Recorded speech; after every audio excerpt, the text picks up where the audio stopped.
I made 10 or 15 times my money in Dunkin' Donuts. Those are the kind of stocks I can understand. If you don't understand it, it doesn't work. This is the single biggest principle. And it bothers me that people are very careful with their money. The public, when they buy a refrigerator, they get a Consumer Reports. They buy a microwave oven, they do that. They ask people what's the best kind of radar range, or what kind of car to buy. They do research on apartments.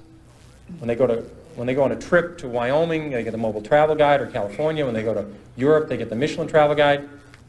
People will hear a tip on a bus on some stock, and they'll put half their life savings in it before sunset, and they wonder why they lose money in the stock market. And when they lose money, they blame it on the institutions and program trading.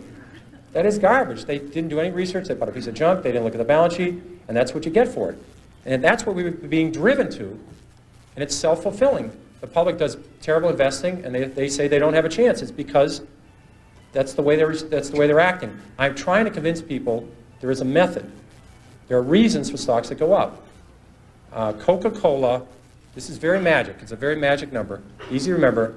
Coca-Cola is earning 30 times per share what they did 32 years ago. The stock has gone up 30-fold. Bethlehem Steel is earning less than they did 30 years ago. The stock is half its price of 30 years ago. Stocks are not lottery tickets. There's a company behind every stock. If a company does well, the stock does well. It's not that complicated. People get too carried away. And first of all, they try and predict the stock market. That is a total waste of time. No one can predict the stock market. They try to predict interest rates. I mean, if anybody would predict interest rates right 3 times in a row, they'd be a billionaire.